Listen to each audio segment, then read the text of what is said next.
कितना सुंदर कहा है कि समय, सांप और संपत्ति, ये तीनों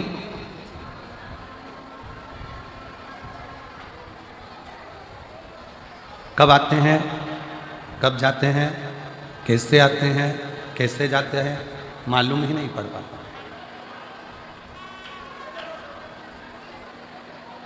कैसे आएगा, कैसे जाएगा, कब आएगा, कब जाएगा, कैसे आएगा, कैसे जाएगा, ये कोई नहीं जानता। मेरी जीजियों, मेरे जीजाओं, मेरी बेटियों, बेटाओं, मेरी माताओं, मेरे भाई, अपनी बुद्धि में एक बात बिठा कर रखना। अपने बठिंडा में भी देखिएगा कि कोई कोई स्थान ऐसा होगा जहाँ पर लोग कचरा डालते होंगे, कूड़ा डालते होंगे, मिट्टी पड़ी रहती होगी, कचरा पड़ा रहता होगा, कूड़ा पड़ा रहता होगा, गंदगी पड़ी रहती होगी। और एक दिन ऐसा आता है कि वहाँ पर भी एक बड़ा सा महल खड़ा हो जाता है। उसको बदलने में भी समय नहीं लगता, तुरंत बदल जाता। अपने भीतर कभी भी ये दुख उत्पन्न मत करो कि मेरा समय कब बदलेगा, भगवान ना जाने मेरा कब समय बदलेगा। किसी को गए हाथ दिखाया, किसी को गए पत्रिका दिखाया, किसी से पूछा कि हमें रतन बता दो, माणिक बता दो, मोती बता दो, औषधि बता दो।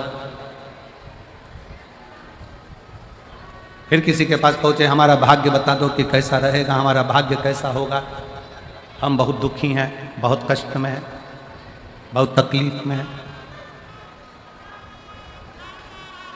शिव महापुराण की कथा कर रही, अपना हाथ किसी को दिखाने से अच्छा है अपने हाथ में एक लोटा जल पकड़ो, शंकर जी के चढ़ाओ और वो हाथ शिव जी को पकड़ाओ।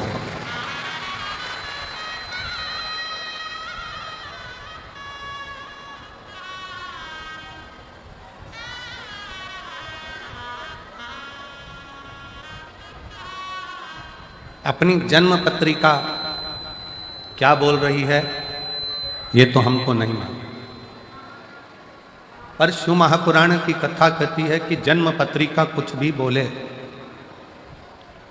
जन्म पत्रिका आपकी कुछ भी बोले, पर यदि आपकी लगन, आपकी मेहनत, आपका कर्म आप अच्छी 4 गुनी मेहनत के साथ करोगे तो पत्रिका के भी ग्रह बदलने की सामर्थ्यता तुम में है।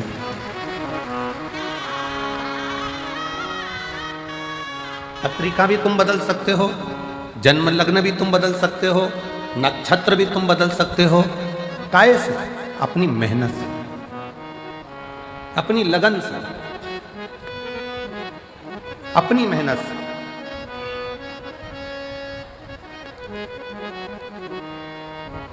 दुनिया में ऐसा कौन सा काम है जो नहीं हो सकता? हम पहले भी कथा में कहे हैं, आज फिर कहते हैं, बस अपना कर्म करते चलो और भूलते चलो।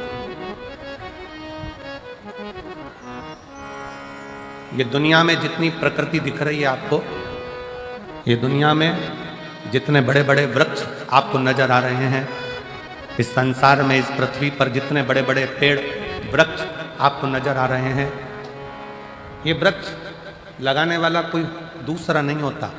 एक गिलहरी किसी फल के बीज को लेकर जाती है, रखती है, अभी थोड़ी देर से खाऊंगी, फल वहीं पर रखा कि रखा रह जाता है, बीज वहीं रखा कि रखा रह जाता है और गिलहरी भूल जाती है। गिलहरी फिर किसी बीज को पकड़ कर लाती है, गिलहरी फिर किसी बीज को उठा कर लाती है, उसे रखती है, थोड़ी देर से खाऊंगी और वो बीज वहीं पर भूल जाती है। आखिरी में होता क्या है? गिलहरी जो बीज भूल कर गई है, वही बीज एक दिन वृक्ष का रूप ले लेता है और दुनिया में फल भी देता है और छाया भी देता है।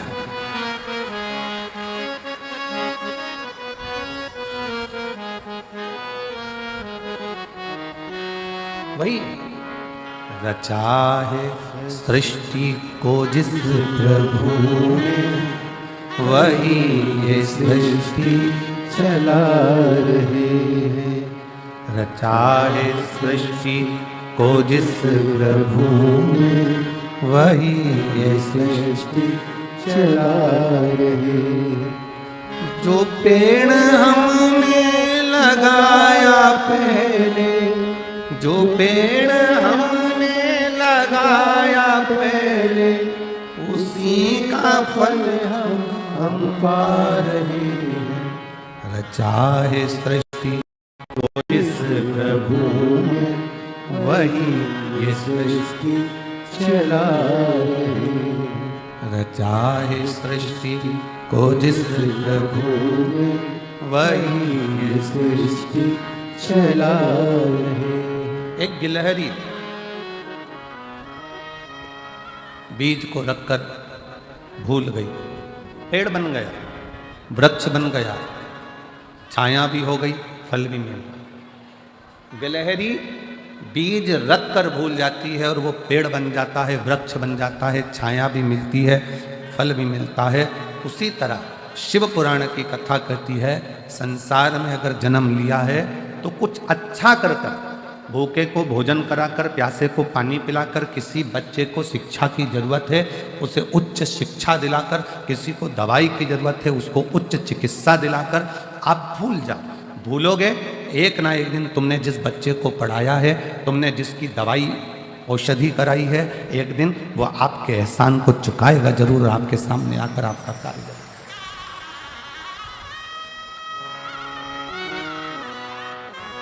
सत्कर्म करो और भूलो।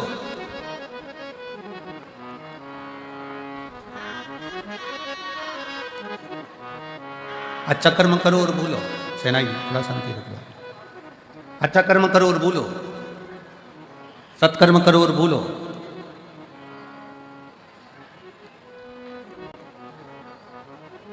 शिव महापुराण की कथा तो यहां तक कहती है कि आप अगर भगवान की भक्ति माला भी जप रहे हो ना, तो गिनकर मत जपना कि मैंने 10 जपी की, 5 जपी की, 4 जपी की, 3 जपी। अगर गिनकर भगवान का नाम लोगे तो वो भी गिनकर ही देगा। अनगिनत लीजिए तो वो अनगिनत देगा।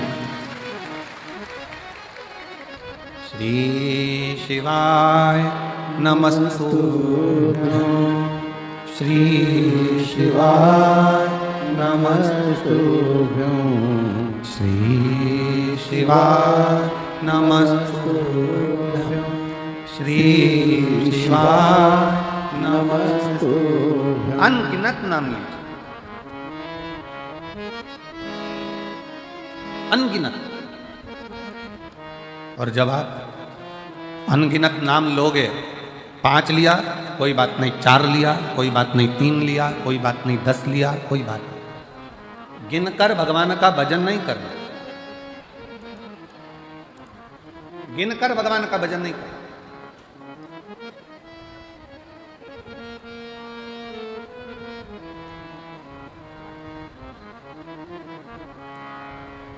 एक महिला बैठी है,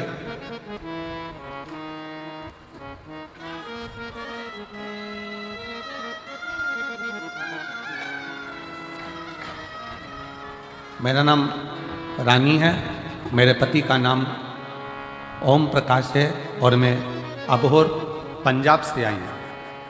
कहीं बैठी हो तो हाथ हिला सकती हूँ। अबोहर पंजाब। मेरा नाम रानी है, मेरे पति का नाम ओम प्रकाश है और मैं अबोहर पंजाब से आई हूँ। कहीं बैठी हो हाथ हिला सकती हूँ। बच्चा आया हो साथ में तो लेकर आ सकते। मेरा मोबाइल नंबर है। मेरी शादी 1997 में हुई थी। जम के बोलो कब हुई? 1997, 97। 15 साल तक हमने डॉक्टरों का इलाज करवाया पर औलाद का सुख नहीं। 1997 में शादी हुई और 15 साल इलाज करा कर थक गए पर औलाद का सुख नहीं। तब किसी रिश्तेदार ने कहा कि वो सियोर वाला महाराज टीवी पर कथा करता है, आस्था चैनल पर आती है, शिव पुराण बोलता है, पंडाल में बैठकर अगर मांगा जाए तो बाबा देता है। शादी के 97 से 2024 में 27 साल हो गए, औलाद नहीं। और 27 साल जब औलाद नहीं हुई तब वो भटिंडा पंजाब की कथा में पिछले वर्ष जो कथा हुई थी 23-24 में, उसमें वो पहुंच गई और बाबा से पंडाल में बैठकर भूमि को नमन कर कर गर्भ से लगाकर प्रार्थना करती है कि दुनिया मुझे बांझ कहती है, मेरे घर औलाद नहीं है। औलाद मैंने टीवी पर सुना है कि पंडाल में बैठकर जो मांगा जाता है वो तू देता है, क्या सही में देगा? मैं शंकर के मंदिर जाती हूं तो लोग हंसते हैं कि ये मंदिर जाने लगी, बताओ कौन शिव, कहाँ का शिव। पर ऐसा नज़ारा कभी नहीं देखा। 18/10/2024 को मेरे घर में बाबा की कृपा से 27 साल के बाद बेटे ने जन्म ले लिया। 27 साल के बाद मेरे घर में बेटे ने जन्म लिया।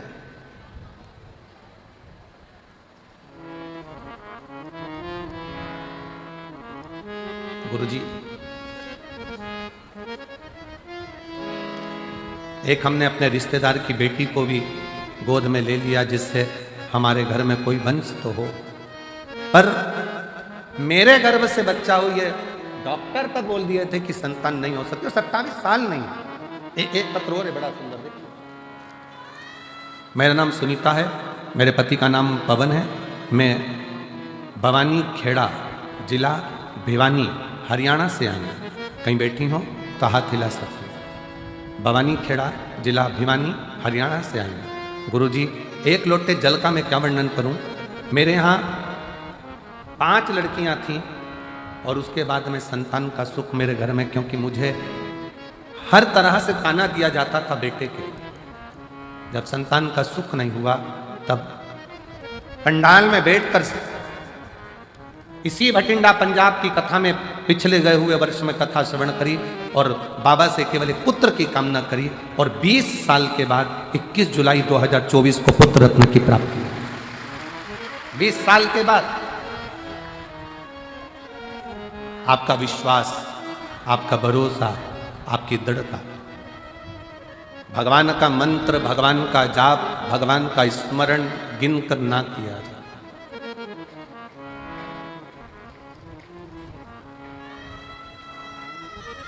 गिनकर नहीं, 15 बार जाप कर लिया, 10 बार जाप कर लिया, 5 बार कर लिया, 3 बार कर लिया, 4 बार कर लिया।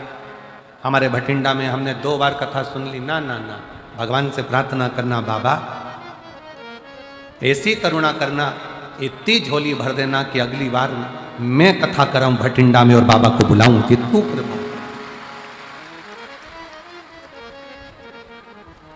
ये तेरी कृपा से होगा, हमारी सामर्थ्यता नहीं हो सकती।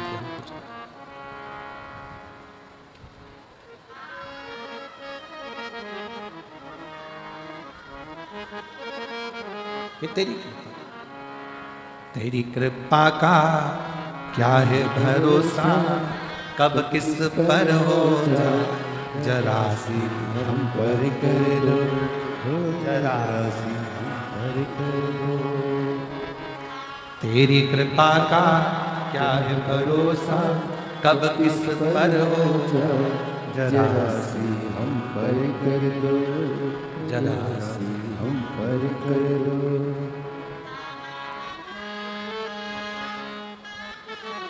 शिव तत्व शंकर औघड़ी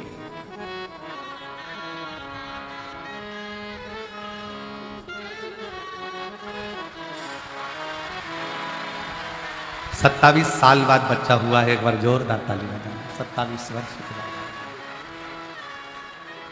शंभो शंभो, रोते नहीं, आंसू पोछो, आंसू पोछो, आंसू पोछो। दे दिया ना बाबा, आंसू पोछो।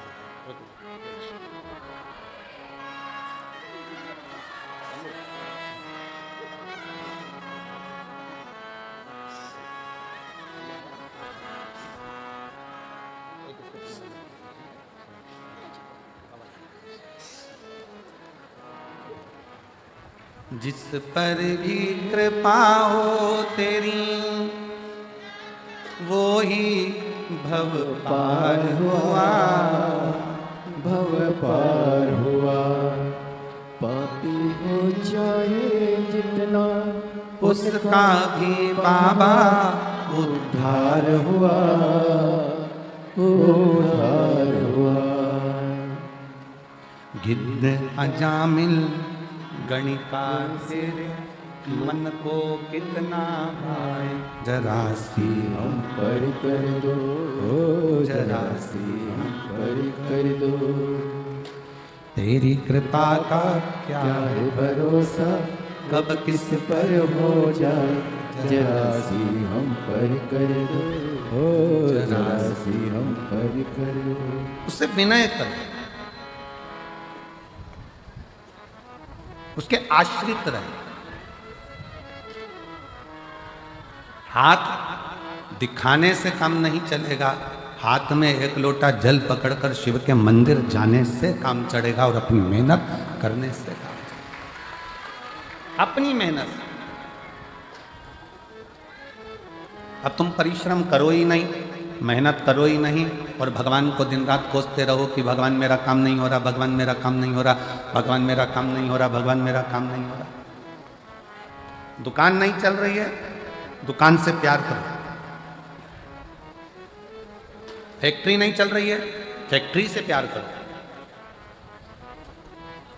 किसी ने कह दिया तुम्हारा घर बेकार है, इसमें वास्तु दोष है, इसमें ये दोष है, उसमें वो दोष है, घर से प्यार करो। घर छोड़ने की तैयारी मत करो कि घर मेरे लिए बेकार है, ये दुकान मेरे लिए बेकार है, ये व्यापार मेरे लिए बेकार है, ये फैक्ट्री मेरे लिए बेकार है, ये दुकान मेरे लिए बेकार है, ये गाड़ी मेरे लिए बेकार। प्यार करो।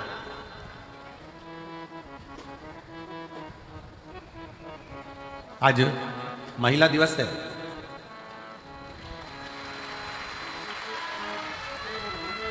और मेरे देश की ही नहीं संपूर्ण विश्व की मेरी माताओं को, मेरी जीजियों को और मेरी बेटियों को, मेरी बहनों को बहुत बहुत बधाई देता हूं।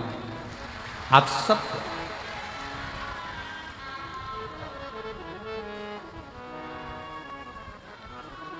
और मेरा बहनों से, मेरी बेटियों से, मेरी माताओं से निवेदन है कि तुम कमजोर नहीं हो। अब आज के युग में नारी अबला नहीं है, आज के युग में नारी झांसी की रानी और अहिल्याबाई और जीजाबाई। अबला ना समझिए। एक पंजाब की एक बड़ी सुंदर सी, एक बहुत विश्वासपूर्ण एक फिल्म हमें आशीष जी ने थोड़ा सा उसका टेलर एक गीत सुनाया था, बीबी रजनी। रजनी बीबी है कि बीबी रजनी? बेबी रजनी। उसमें उस बेटी का हमने जो बीबी रजनी का जो जीवन लेख देखा, उसमें उसके घर के लोगों ने भी उसका विवाह एक ऐसे व्यक्ति से करा दिया था जिसके शरीर में ढेर रोग, पर उसका विश्वास वाहेगुरु जी पर था, तो वो रोग भी उसका एक दिन समाप्त हो।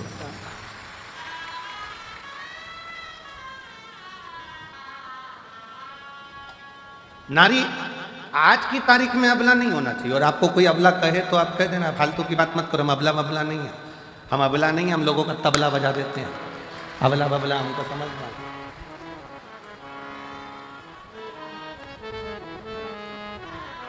और पंजाब की बेटियों को देखकर आज पूरे भारत की बेटियों के लिए मैं माननीय राष्ट्रपति जी से भी और माननीय प्रधानमंत्री जी से भी और सारे पूरे प्रदेशों के मुख्यमंत्रियों से भी निवेदन करूंगा, जैसे पंजाब की बेटियां अपनी कमर में एक कटार, हाथ में एक कड़ा रखती हैं, वैसे भारत की प्रत्येक बेटी के कमर में कटार होना जरूरी है।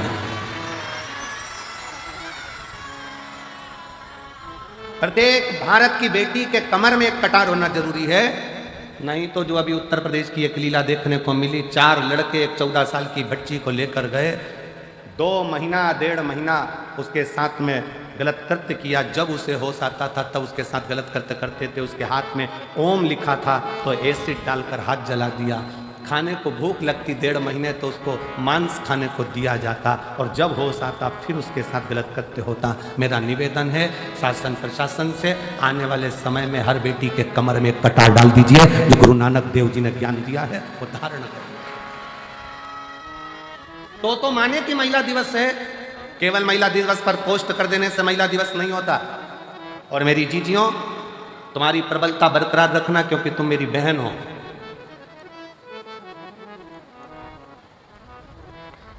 दुनिया के लोग कहते हैं नारी अबला होती, हम कहते हैं अबला अबला नहीं होती। शादी के समय पर बारात लेकर 100 लोग आते हैं और कितनी बड़ी शेरनी होगी, अकेली डोली में बैठ कर जाती है, किसी के माई के लाल में दम हो तो मिल जाए। वो तो सुआए थे, ये तो अकेली गई है। ले आधी कमरिया पे साड़ी आई, भाई अंटी की बारी, क्या कर लो।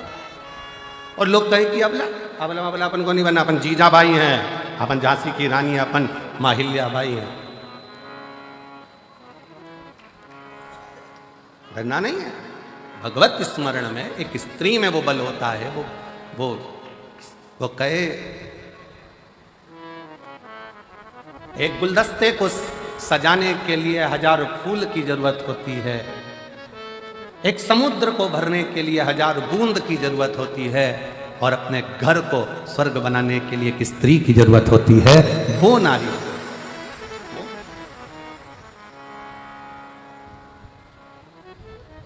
कोई कहे कि ये घर बेकार है, वास्तु दोष हो गया, ये दोष हो गया, वो दोष हो गया। सारे दोष हमने घर में देखे, सारे दोष हमने दुकान में देखे, सारे दोष हमने फैक्ट्री में देखे, सारे दोष हमने गाड़ी में देखे। अपना कोई दोष नहीं है क्या संसार में?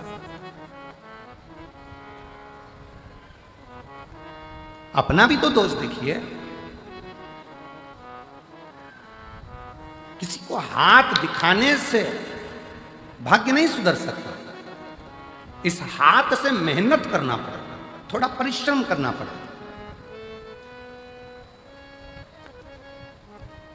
इस हाथ से एक लोटा जल भरकर शिव के मंदिर तक, शंकर के शिवालय तक जाना पड़ेगा, शिव की चौखट तक जाना पड़ेगा। तब कहीं आपकी मेहनत, परिश्रम रंग लाए। समय, सांप और संपत्ति, ये 3 कब आते हैं कब जाते हैं पता नहीं पड़ता। सांप दिखेगा और गायब हो जाएगा, कब आएगा कब जाएगा मालूम नहीं पड़ेगा। संपत्ति, धन आज है कल नहीं, किसको मालूम, किसको पता।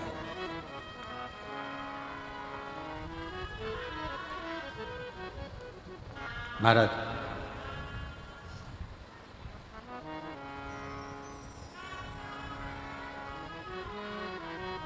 शिव महापुराण में एक बार चंचुला देवी ने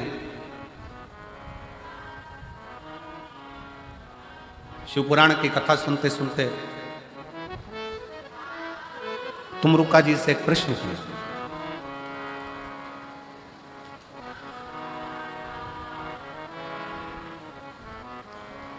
तुमरुका जी से प्रश्न किया और तुमरुका जी से चंचुला देवी ने प्रश्न किया कि तुमरुका जी, इस लोक में करा जाए और परलोक में उसका सुख मिले, ये हो सकता है? लोक परलोक दोनों समान है, कैसे समान? तुमरुका जी ने कहा क्यों नहीं हो सकता? हम यहां करें और वहां भरे, क्यों नहीं हो सकता? बठिंडा में बैंक में पैसा जमा करो, एक कार्ड लो, एटीएम क्या बोलते हो, वो कार्ड लेकर दिल्ली जाओ, चंडीगढ़ जाओ, तुम्हारी मर्जी पड़े, सिरसा जाओ, तुम्हारी मर्जी पड़े, गुड़गांव जाओ, तुम्हारी मर्जी पड़े, तुम नोएडा जाओ, कार्ड लगाओ, पैसा निकल कर भाग। बोलो सही है कि गलत है? अरे जम के तो बोलो सही है। पैसा जमा कहाँ करा था? बठिंडा में। निकाल कहाँ रहे हो? दिल्ली में। निकाल कहाँ रहे हो? हैदराबाद में। निकाल कहाँ रहे हो? बेंगलोर में। जमा यहाँ करा है, निकाला वहाँ है। उसी तरह शिव महापुराण की कथा कहती है, अपने जीवन में मानव का जो शरीर है ये पुण्य को जमा करने के लिए है और निकालने के लिए फिर अगली जो योनियां है उसमें हम निकाल सकते। 83,99,999 योनियां काटने के बाद ये 84 लाखवें नंबर की जो योनि है, ये मानव की शरीर, ये 84 लाखवें नंबर का, ये क्यों मिला है? व्यर्थ कमाने के लिए नहीं। अपना कर्म करो, परिवार, कुटुंब, नाते, रिश्ते। कोई तुमसे कह दे तुम संत बन जाओ, बिल्कुल मत बनना। मना कर देना, सीवर वाला महाराज मना करा, हमारा भाई बोल कर गया था, हमारा, बिल्कुल बोल देना। और जितने जीजा बैठे हैं, अगर ये मन में सोचे कि हमें संत बनना है तो कह देना कि हमारा साला बोल कर गया था बठिंडा में आकर। तो सीवर वाला महाराज आया था ना, हमारी पत्नी का भाई है और हमारा साला बोल कर गया है, संत नहीं बनना, साधु नहीं बनना, सन्यासी नहीं बनना, तपस्वी नहीं बनना, बाबा जोगी नहीं बनना, हमें तो अच्छा गृहस्थी बनना है। हम अपने घर में जितने लोगों के साथ रह रहे हैं उनके साथ स्माइल देकर रहते रहें और उनका भरण पोषण करते हुए अपनी जिंदगी मंजिल तक पहुंच जाएंगे। सबसे बड़ा आश्रम होता है गृहस्था आश्रम। घर में रहकर भजन करना कठिन है, बहुत कठिन।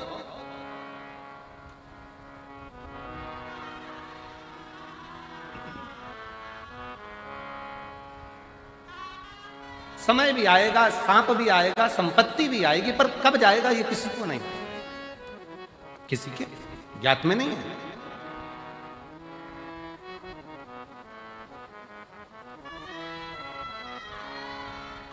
क्या इस लोक में किया गया परलोक में प्राप्त हो सकता है? क्यों नहीं? करो।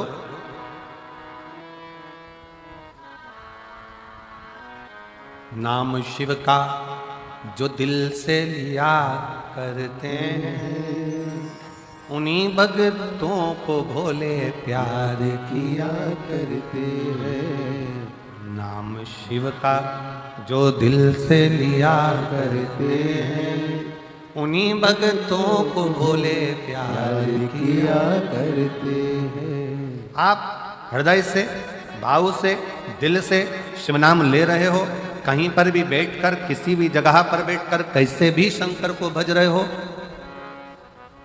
शिव मिलेगा, दुख कटेगा। एक पत्र है, अच्छा है।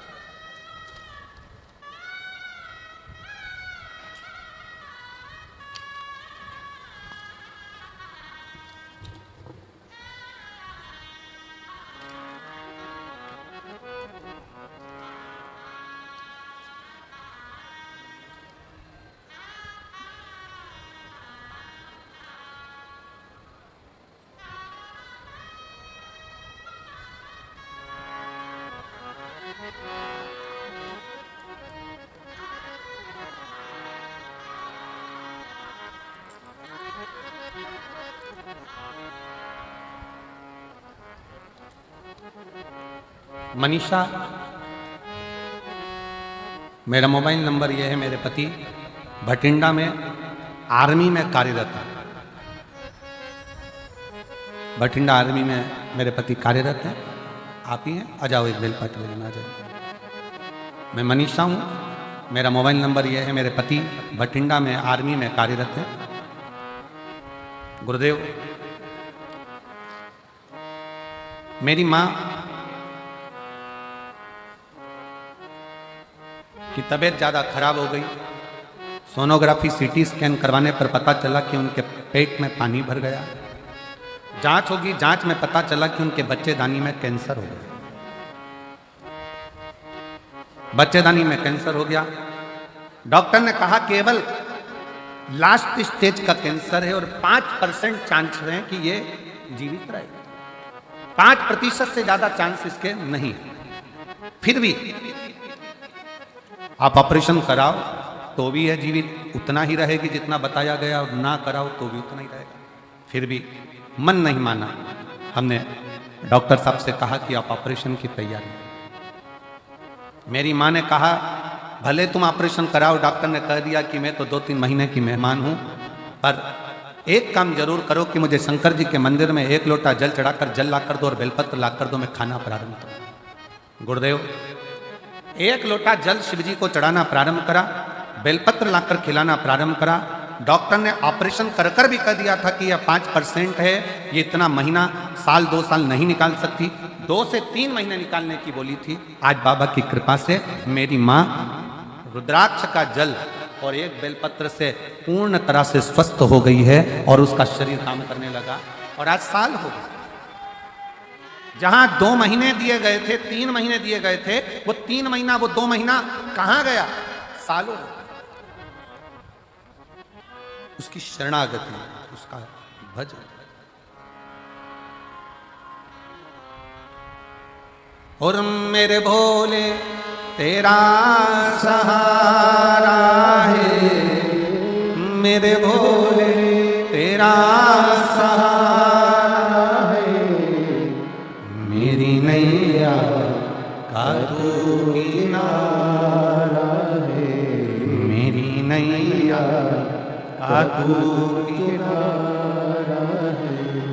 मेरे बाबा तुझे पुकारा है, मेरे बाबा तुझे पुकारा है, मेरी नैया का तू किनारा है, मेरी नैया का तू किनारा है।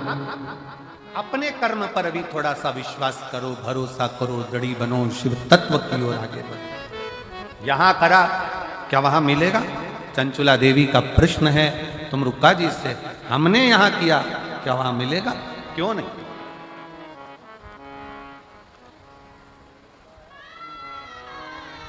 कई लोग ऐसे भी हैं, भारत में कमाया, विदेश में जाकर मकान बनाया, गाड़ी ली, जमीन ली, फैक्ट्री बनाई। यहां कमाया, वहां जाकर जमीन, फैक्ट्री, दुकान, मकान सब करा। कई ऐसे भी हैं कि वहां कमाया विदेश में और यहां खरीदा।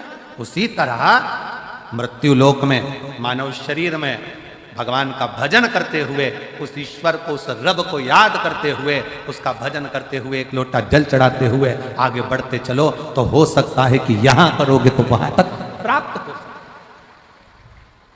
यहां करा वहां मिला,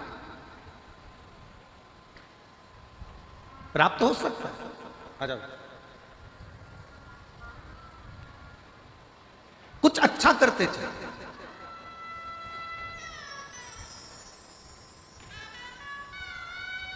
अच्छा करते हैं।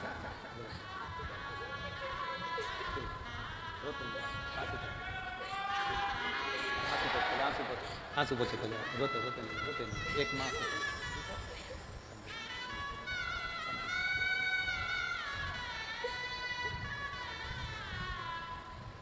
कुछ कर्म करते चले।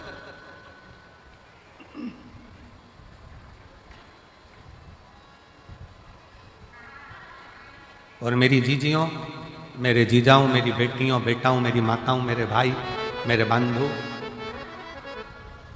आप पंडाल में बैठकर शिव महापुराण की कथा सुन रहे हो। भले 5 दिन मिले, आज कथा का 3रा दिन हो गया, कल कथा का 4था दिन रहा। और जितने बैठे हो इससे दुगने कल कथा के पंडाल में दिखेंगे आप। मेरा श्री अमरजीत सिंह जी से, श्री पदमजीत सिंह जी से निवेदन है कि कल पंडाल को बिल्कुल दीवार से टच कर दो। इधर भी जितनी दीवार है वहाँ तक खूब लंबा चौड़ा पंडाल लगा दो, जिससे किसी को गर्मी में, धूप में खड़ा रहना ना पड़े और तकलीफ ना। चारों तरफ पंडाल खींच दिया। 2 दिन है और हम भी प्रयास कर रहे हैं, आस्था वालों से हमने भी बात करी है कि जो 1 बजे कथा होती है उसमें थोड़ी धूप ज़्यादा होती है, तो कल कथा 2 बजे से 5 बजे तक रहेगी, जिससे थोड़ी ठंडक हो जाए। पूरा प्रयास करा गया। तो कल की कथा का समय 2 बजे से 5 बजे तक रहेगा और परसों कथा का विराम है, इसलिए कथा का समय सुबह 8 बजे से 11 बजे तक रहेगा। कल कथा का कौन सा दिन माना जाता है? शिवरात्रि। कल की कथा 5वें दिन के पहले जो चतुर्थ दिवस है और 7 दिन की कथा में जो 6ठा दिन होता है वो शिवरात्रि के रूप में शिव कथा में माना जाता है। जो लोग पूरे 5 दिन या 7 दिन की कथा नहीं सुन पाते, वो कल की कथा सुनने के लिए आते हैं और परसों विराम वाले दिन सुबह की कथा सुनकर झोली पसार बाबा को विनय कर कर अपने अपने घर को चले जाते हैं और 3 महीने में उनका पत्र फिर व्यासपीठ पर आ जाता है। शिव तत्व है, शंकर शंकर है। उसका विश्वास, उसका भरोसा, उसकी दृढ़ता, जितना जितना भरोसा कर कर शिव पर चलो, जितना। और ये भरोसे का ही प्रताप है। मैं यजमान परिवार श्री अमरजीत सिंह मेहता जी को मैं श्री पद्मजी सिंह मेहता जी को धन्यवाद देता हूं कि इतनी महिलाओं के चेहरे पर जो आप हंसी लेकर आए हो, ये आपकी शिव महापुराण की देन। भटिंडा में जो आपने कथा करवाई है, इतने शिव भक्तों के चेहरे पर जो प्रसन्नता आई है, कथा आपने जो कराई, ये उसकी एक आनंद प्रसन्न, ये आनंद था। एक बार यजमान परिवार के लिए जोरदार ताली बजाओ। बहुत सारी शिव तत्व की प्राप्ति का केंद्र बिंदु है शंकर भगवान की अविरल भक्ति और विश्वास। एक विश्वास और एक भक्ति, बहुत ज्यादा।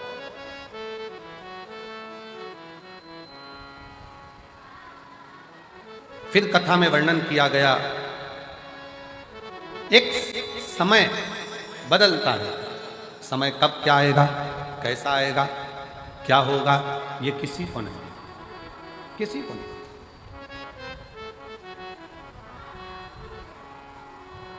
जन्म मरण परण, जन्म भी उस परमात्मा के हाथ में है, मृत्यु भी उस परमात्मा के हाथ में है, और परण भी उस परमात्मा के हाथ में है। परण मतलब शादी। डॉक्टर ने कह दिया कि बहू की डिलीवरी होगी, इतने तारीख को होगी, मालूम पड़ा दर्द आने लगे, 2 महीना 3 महीना 1.5 महीना 1 महीना 15 दिन 6 दिन 5 दिन पहले हो गए, या 5 दिन बाद। लोगों ने देखकर कह दिया था तुम्हारे लड़की की शादी बस इस साल हो जाएगी, मालूम पड़े 1.5 साल निकल गया, शादी नहीं पक्की, विवाह पक्का नहीं।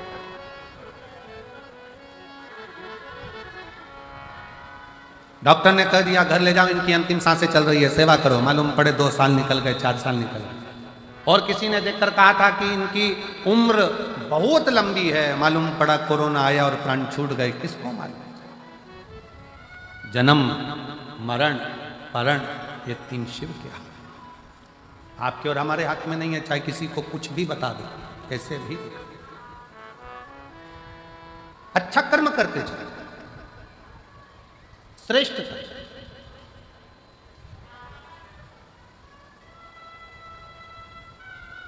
शिव कथा कर रही है, भगवान शंकर का चरित्र कर रहा है, शिव महापुराण की कथा कर रही है। समय बताकर नहीं आएगा, सांप बताकर नहीं आएगा, संपत्ति बताकर नहीं आएगी, समय बताकर नहीं जाएगा, सांप बताकर नहीं जाएगा, संपत्ति बताकर नहीं जाएगी कि कब जा रही है, कब आ रही है, कैसे आ रही है, कैसे। इसलिए समय का सदुपयोग करो, संपत्ति का सदुपयोग करो।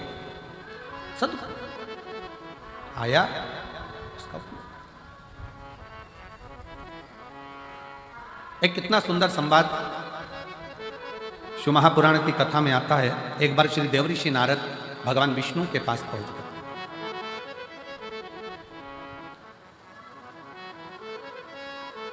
श्रीमन नारायण श्रीमन नारायण श्रीमन। और देवऋषि नारद भगवान विष्णु के पास में गए तो भगवान विष्णु से कहा, प्रभु मनुष्य के पास कब समय अच्छा आता है, कब बेकार आता है, उसको मालूम नहीं पड़ पाता है। कब उसे संपदा मिलेगी, कब नहीं मिलेगी, उसको ज्ञात नहीं हो पाता। बस केवल मानव मानव दिखता है, पर उसकी जिंदगी में कब बदलाव आता है ये मालूम नहीं पड़ पाता है। तो भगवान विष्णु के चेहरे पर हंसी आता है, भगवान ठाका लगाकर हंसते, मुस्कुरा।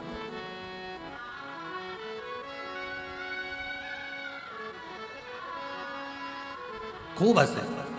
और नारद जी का हाथ पकड़कर भगवान नारायण उनको शंकर जी के पास में ले गए। बाबा भोलेनाथ बैठे थे।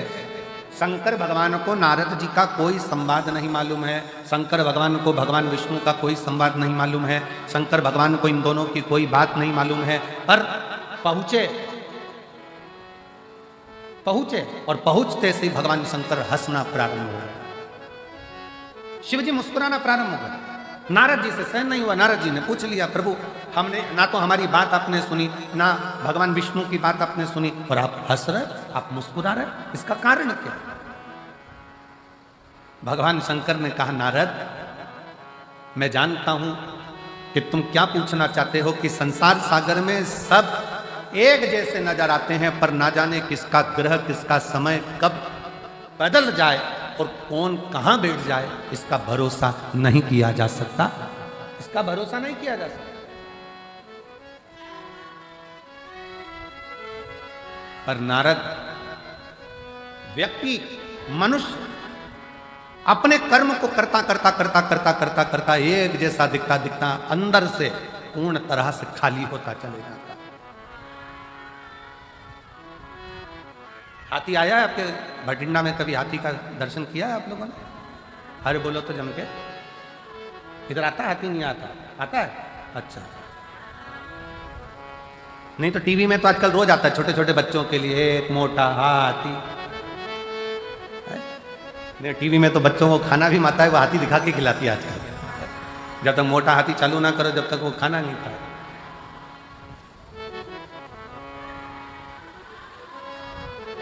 हाथी देखा होगा। हाथी को बेल का फल, यहां क्या बोलते हैं उसको, बेला। हाथी को अगर बेल का फल दे दिया जाए खाने के लिए तो हाथी उसको फोड़ के खाता है क्या? जम के बोलो जरा। नहीं, हाथी क्या करता है, उस बेल के फल को सूंड में लेकर मुख में उतार कर पेट में रख ले।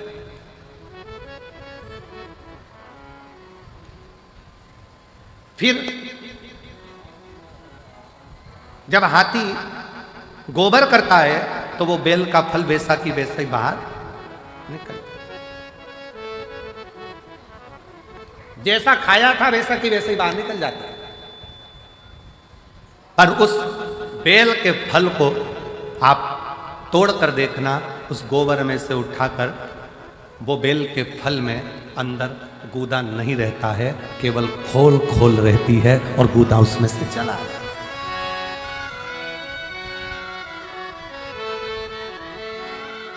बेल का फल वैसा की वैसा ही। हाथी को जो बेल का फल तुमने खिलाया, बेल फल जो तुमने खिलाया, वो बेल फल हाथी ने खाया। खाने के बाद हाथी उस बेल के फल को खा लिया, गोबर में वो बेल वैसा की वैसा जैसा तुमने खिलाया था, एक दिन दो दिन में वो निकल गया। पर उस बेल के फल में अंदर जो गुर्दा रहता है, बेल के फल के अंदर जो गुर्दा भरा होता है, वो गुर्दा पूरा की पूरा खाली था, केवल खोल खोल थी और अंदर कोई गुर्दा नहीं, कोई गुर्दा नहीं। भगवान शंकर कह रहे हैं, नारद, जैसे केवल खोल रह जाती है और हाथी का पाचन क्रिया से वो गुर्दा बाहर निकलकर हाथी उसको पचा लेता है, उसी तरह संसार सागर में जब मनुष्य आखिरी में इस संसार को छोड़कर जाता है तो केवल एक खोल रह जाती है, बाकी का तो जो परमात्मा का था वो परमात्मा में विलीन होता है। परमात्मा का परमात्मा में मिल गया, भगवान का भगवान में मिल गया, परमात्मा का परमात्मा में समाहित हो गया।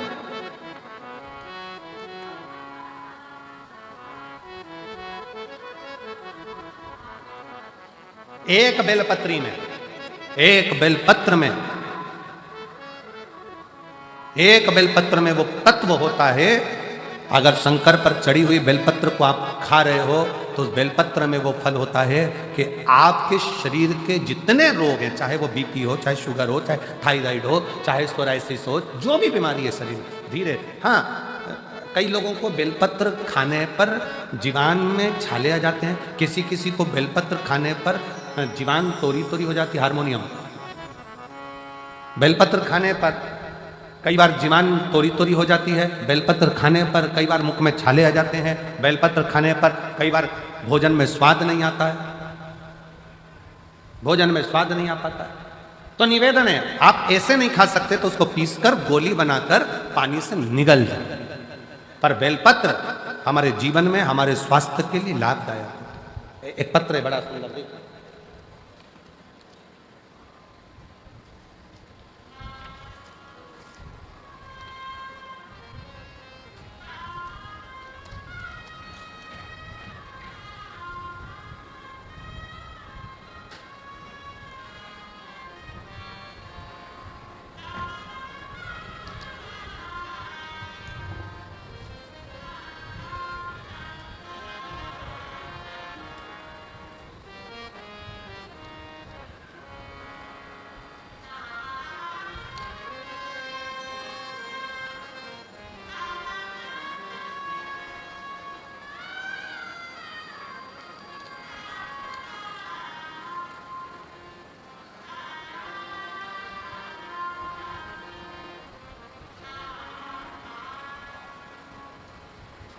पहले तो मैं गुरुजी अमरजीत जी मेहता अंकल जी को बहुत बहुत धन्यवाद देता हूँ जिन्होंने ये कथा कराई। मेरा नाम दिव्या है, मैं भटिंडा की रहने वाली हूँ। कहीं बैठी हो दिव्या तो हाथ हिला सकती हो। मैं भटिंडा की रहने वाली हूँ, मेरा नाम दिव्या है। कहीं बैठी हो तो हाथ हिला सकती हो और बैठी हो तो एक बेलपत्र लेने आ सकती हो। मैं श्री अमरजीत सिंह मेहता जी को, अंकल जी को बहुत बहुत धन्यवाद देती हूँ जिन्होंने हमको कथा सुनने का सौभाग्य दिया। मेरी उम्र 16 साल है। मैं आपकी कथा 2022 से सुन रही हूँ। 2 महीने पहले मेरी माँ को एक बीमारी हो गई थी जिसका मैं नाम नहीं लिख रही। डॉक्टर ने ऑपरेशन करने का बोल दिया। उस बीमारी का मैं नाम नहीं लिख रही हूँ। ऑपरेशन करने का बोल दिया और 10 दिन का समय दिया। जब 10 दिन का समय मांगा, डॉक्टर ने बोल दिया ठीक है आप 10 दिन के बाद ऑपरेशन कराओ। ऑपरेशन का तारीख निकाला गया और मेरे घर के लोगों ने 1 लोटा जल और एक बेलपत्र का प्रयोग करना प्रारंभ करा। 10 दिन बाद ऑपरेशन था। शिवजी पर चढ़ा हुआ जल और बेलपत्र 10 दिनों तक देना प्रारंभ करा। 10 दिनों के बाद डॉक्टर के पास गए तो उन्होंने कहा कि ये बीमारी बिल्कुल ठीक हो चुकी है, अब ऑपरेशन की जरूरत नहीं। अब ऑपरेशन की जरूरत नहीं है। पत्र को आप लोग एलईडी पर पढ़ सकते हैं। 10 शिवजी पर चढ़ा जल और बेलपत्र 10 दिनों तक दिया। जब हम 10 दिनों के बाद डॉक्टर के पास गए, उन्होंने कहा कि ये बीमारी बिल्कुल ठीक हो चुकी है, अब यह बिल्कुल ठीक है, इसको ऑपरेशन नहीं होगा। गुरुजी बाबा है, मैं बाबा को प्रणाम करने के लिए आई हूँ। एक लाइन अच्छी लिखी है, आप और हम गुनगुना लेते हैं। तेरे दरबार की बाबा निराली शान देखी है, तेरे दरबार की बाबा निराली शान देखी है। तुझे देते नहीं देखा पर झोली भरी देखी है। मुख दुनिया मोड़ेगी बाबा तू मुखड़ा मोड़े। मुख दुनिया मोड़ेगी बाबा तू मुखड़ा मोड़े। आप शिव की आराधना किस भाव से कर रहे हैं? आप शंकर को कैसे रिझा रहे हो?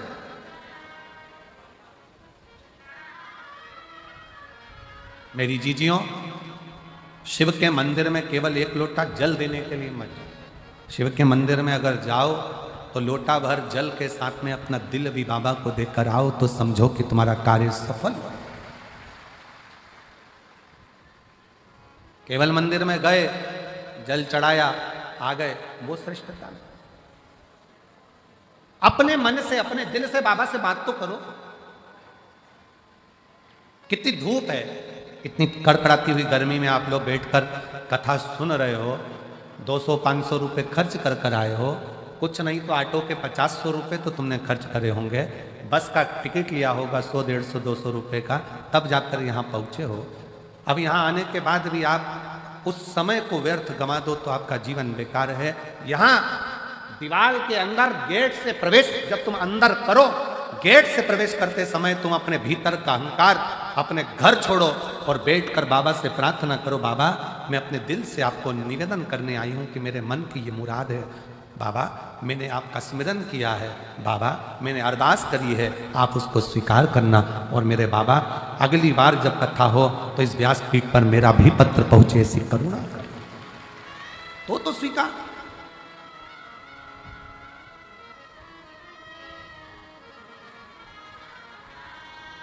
शिव पर करा भरोसा टूटता नहीं है। पक्षी और मनुष्य में एक बड़ा अंतर है।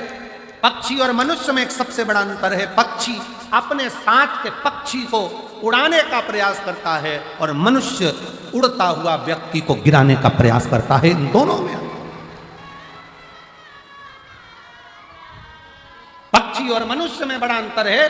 पक्षी, एक पक्षी अगर उड़ नहीं रहा है उसको उड़ाने का प्रयास करेंगे, पक्षी उड़ नहीं रहा है उसको उड़ाने का प्रयास करेंगे। पक्षी सामूहिकता में एक साथ आकाश में उड़ते हैं, उड़ाने का प्रयास करते हैं। एक पक्षी थक जाता है, दूसरा पक्षी उससे कहता है घबराना नहीं, मंजिल आने वाली है, उड़ते रहे, मंजिल आने वाली है, और आगे बढ़ना है, और ऊपर जाना है, उड़ते रहे, मंजिल आने वाली है। पक्षी अपने साथ के पक्षी को मंजिल तक पहुंचाने का प्रयास करता है, और मनुष्य कोई उड़ रहा है, आगे बढ़ रहा है, बहुत उन्नति कर गया, बहुत तरक्की कर गया, तो मनुष्य अंदर से ईर्ष्या रखकर उसका पांव पकड़कर खींचने का, जमीन पर गिराने का प्रयास करता है। निवेदन है, पक्षी सामूहिकता में रहकर दूसरे को आगे बढ़ाने का प्रयास करते हैं, और मनुष्य सामूहिकता में मिलकर एक दूसरे को गिराने का प्रयास करते हैं कि अपन इकट्ठे होकर इसको जमीन पर पटक देंगे। ये आगे कैसे बढ़ गया, ये तरक्की कैसे कर गया, ये कुर्सी पर कैसे बैठ गया, ये सिंहासन पर कैसे बैठ गया, ये आगे कैसे बढ़ गया, इसके पास पद कैसे आ गया, इसके पास पैसा कैसे आ गया, इसके पास प्रतिष्ठा कैसे आ गई। उसको दिखता नहीं है कि उसने पूर्व में मेहनत कितनी करी है, उसको दिखता नहीं है कि उसने संघर्ष कितना करा, बस गिरा रहा है। मेरा निवेदन इस व्यासपीठ के माध्यम से आप सबसे करूं, किसी के मरने के बाद कंधा दो मत दो, तुम्हारी मर्जी, पर उसके मरने से पहले अपने कंधे का सहारा उसको जरूर दे देना, जिससे वो जीते जी आगे बढ़ जाए, जीते जी आगे।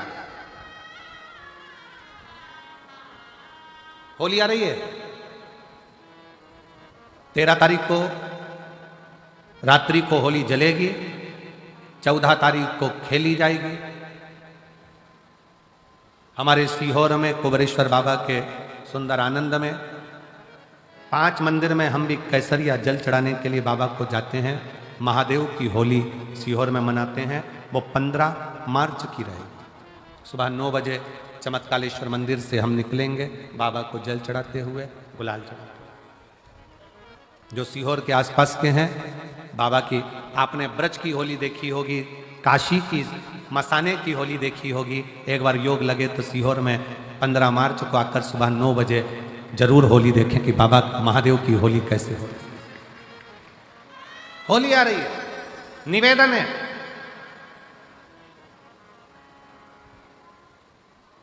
अगर किसी को कलर लगा रहे हो, रंग लगा रहे हो, या किसी को रंग में डुबो रहे हो, या किसी को रंग लगा रहे हो, तो प्रार्थना निवेदन, उस रंग को लगाते समय, उस रंग को लगाते समय प्रार्थना है, निवेदन है, उस रंग को लगाते समय इतना विचार जरूर करिएगा कि भगवान को रंग लगाते समय इतना विचार जरूर करिएगा कि रंग लगाते समय इतना विचार जरूर करिए कि हम जिसको रंग लगा रहे हैं, हम जिसको रंग लगा रहे हैं, इतना विचार जरूर करना कि इसके साथ जिंदगी में हम कभी अपना रंग बदलेंगे नहीं, इसको और गहरा करते जाएंगे, करते जाएंगे।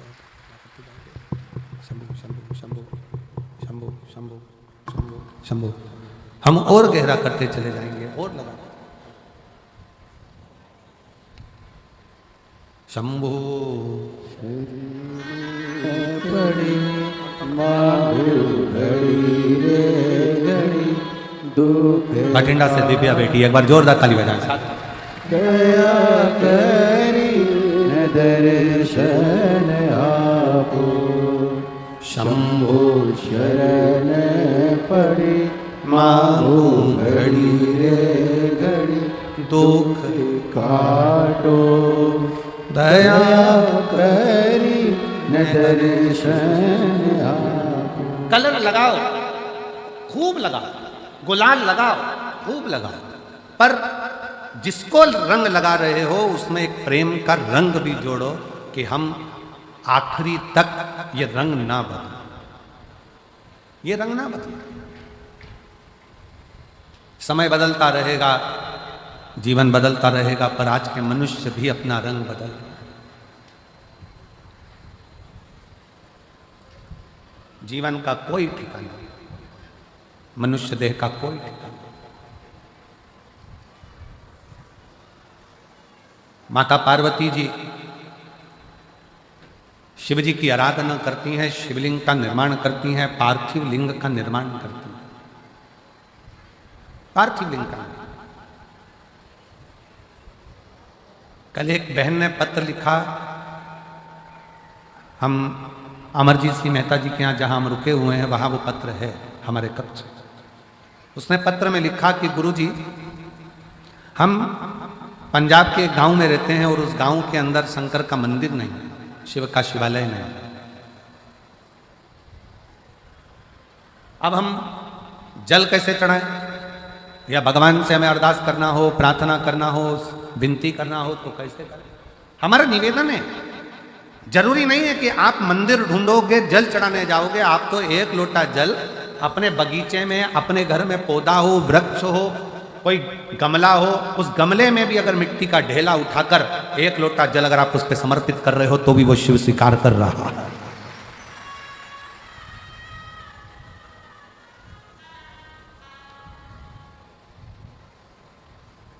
शिव स्वीकार कर रहा है। भगवान शंकर उसको स्वीकारेंगे। आप गमले में भी अगर पार्थिव लिंग का निर्माण कर रहे हो, आपको ज्यादा कुछ नहीं करना है, केवल एक मिट्टी के ढेले को उठाना है, गमले के अंदर ही रखा है, एक लोटा जल बाबा को चढ़ा दिया, बाबा से प्रार्थना कर ली, बाबा से विनय करा, इसने स्वीकार। जरूरी नहीं कि आप कहीं जाओगे तो स्वीकार होगा।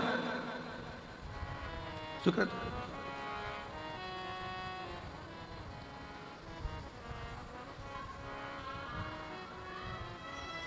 आपने दिल से, हृदय से शिव को कहा, शिव ने स्वीकार। शिव को कहा और शिव ने स्वीकार किया। आ जाइए, आ जाइए, क्या हुआ है, आ जाओ। और शंभु बेल पर पड़ी मांगो घड़ी रे घड़ी, दुख काटो दया करी न दर्शन आपको। शंभो शरण पड़ी मांगो घड़ी रे घड़ी, दुख काटो दया करी मैं दर्शन आपको। शंभु शरण पड़ी मांगो घड़ी। शिव से प्रार्थना, शंकर से विनय निवेदन आप जितना दिल से करेंगे, जितना भाव से करेंगे, जितना हृदय से करेंगे, शिव उसको स्वीकार करें, शंकर उसे स्वीकार करेंगे।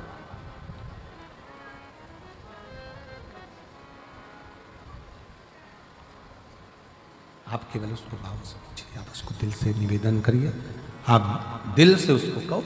पार्वती जी ने पार्थिव शिवलिंग का पूजन करा, पार्थिव शिवलिंग की आराधना करी, पार्थिव शिवलिंग की विनय करा, निवेदन करा, अर्चना करी। और पार्थिव शिवलिंग का पूजन माँ पार्वती जी करती हैं। भगवान शंकर पार्वती जी की परीक्षा लेते हैं, बार बार लेते हैं।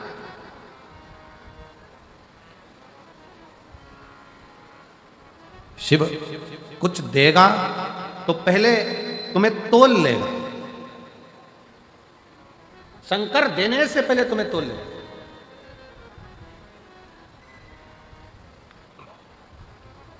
थोड़ी परीक्षा ज्यादा देना पड़ सकता है। आप में से कई लोग हैं जिनके मन के बहुत सारे प्रश्न होते हैं, उसमें से एक प्रश्न कई लोगों का होता है कि बताओ, जो भगवान को ज्यादा भजता है दुख उसी की किस्मत में ज्यादा लिखा होता है।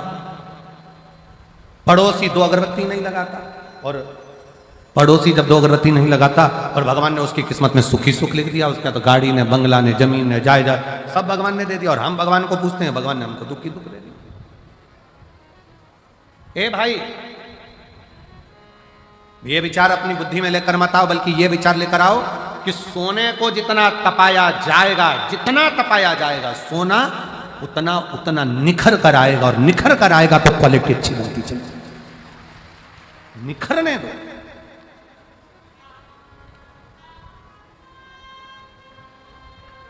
निखर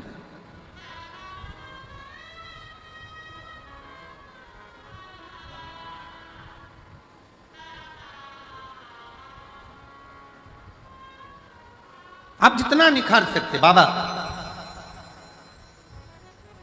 थोड़ा तपाएगा, थोड़ा कष्ट दे सकता है, थोड़ी थोड़ी फाइलें ज्यादा मोटी होती है तो निपटने में समय लग सकता है। एक फोटो लगा, एक पत्र है, जरा ध्यान दे।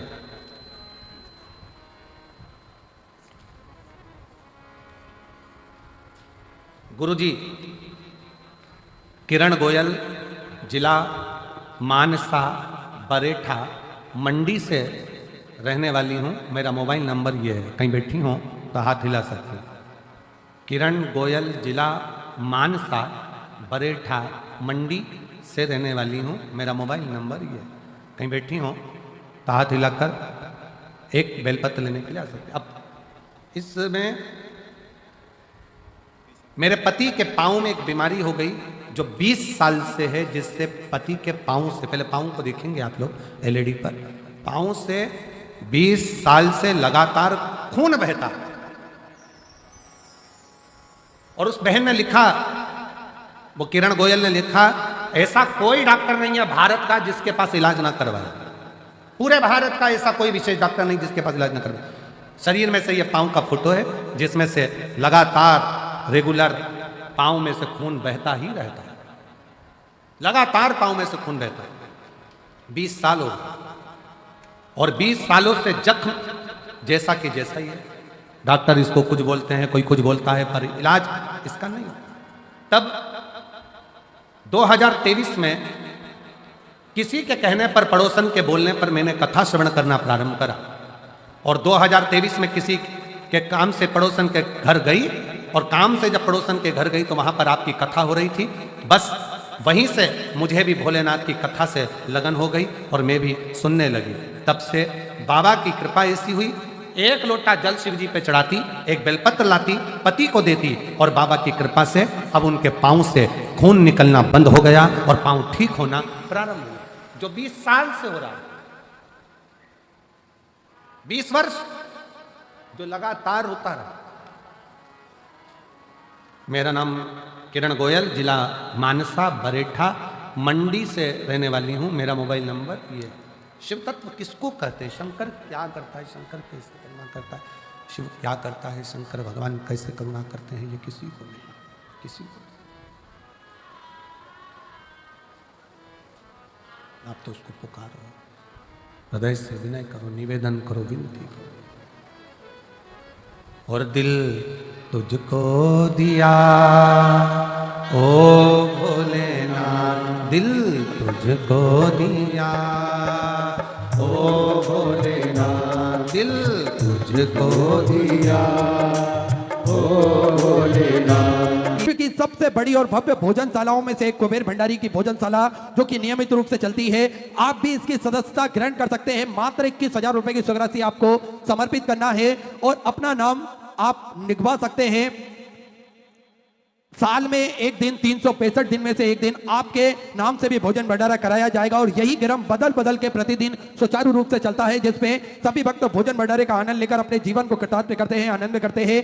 साथ में आप सभी को ज्ञात है किस प्रकार से प्राथमिक उपचार केंद्र की व्यवस्था भी पूज्य गुरुदेव ने उस धरा पर निरंतर सुचारू रूप से चालू रखी है, जिसमें दवाई गोली भी निःशुल्क रूप से वितरण की जाती है, जिसका किसी भी प्रकार का कोई शुल्क नहीं लिया जाता है।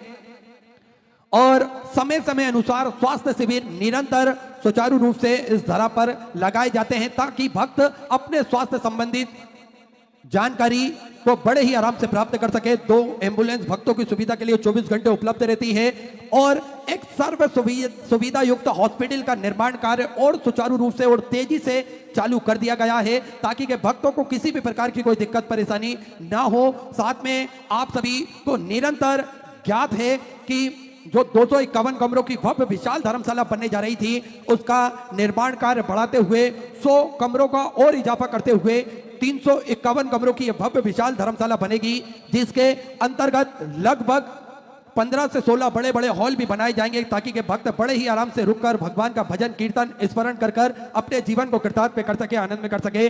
साथ में इस धरा पर निरंतर पूज्य गुरुदेव ने हम सभी को बताया है कि कन्या विवाह निःशुल्क रूप से कराए जाएंगे प्रतिदिन। इसमें आप कभी भी आपकी शादी की तारीख पक्की होती है तो आप कुबेर भंडारी की पावन धरा पर अपनी तारीख को लिखवा सकते हैं, और इसके बाद में जो संपूर्ण व्यवस्था रहेगी वे विटलेस सेवा समिति द्वारा करी जाएगी। कन्यादान की व्यवस्था पूज्य गुरुदेव द्वारा करी जाएगी। भोजन की व्यवस्था और रुकने की व्यवस्था सभी की पूज्य गुरुदेव द्वारा ही निःशुल्क रूप से करी जाएगी। तो ऐसा संकल्प पूज्य गुरुदेव ने लिया है। आप भी इसके भागी बन सकते हैं, पुण्यशाली बन सकते हैं। साथ में गौ माता की सेवा जो कि प्रतिदिन सुचारू रूप से चलती है। एक और भव्य गौशाला का निर्माण कार्य चालू कर दिया गया है।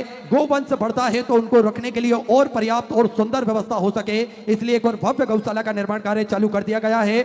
आप सभी इन सेवा के प्रकल्पों से जुड़ सकते हैं। आप अपनी स्वराशि जो टीवी स्क्रीन पर श्री विठल सेवा समिति के 2 अकाउंट नंबर चल रहे हैं, उन दोनों में से किसी भी अकाउंट में जमा कर अपना नाम व्हाट्सएप पर भेज सकते हैं और अपना नाम का अनाउंस करवा सकते हैं। आप भी कंधे से कंधा मिलाकर चल सकते हैं, आप भी कदम से कदम मिलाकर इस पावन पुनीत कार्य में जुड़ सकते हैं। और देखिए एक विशेष सूचना, 21 मार्च से 27 मार्च तक दोपहर 1 बजे से 4 बजे तक जसपुर छत्तीसगढ़ की पावन धारा से कथा अमृत का हम सभी लाभ लेंगे और अपने जीवन को कृतार्थ में करेंगे, आनंद में करेंगे। अधिक से अधिक संख्या में पधार कर कथा अमृत का लाभ लें और अपने जीवन को कृतार्थ में करें, आनंद में करें। सुंदर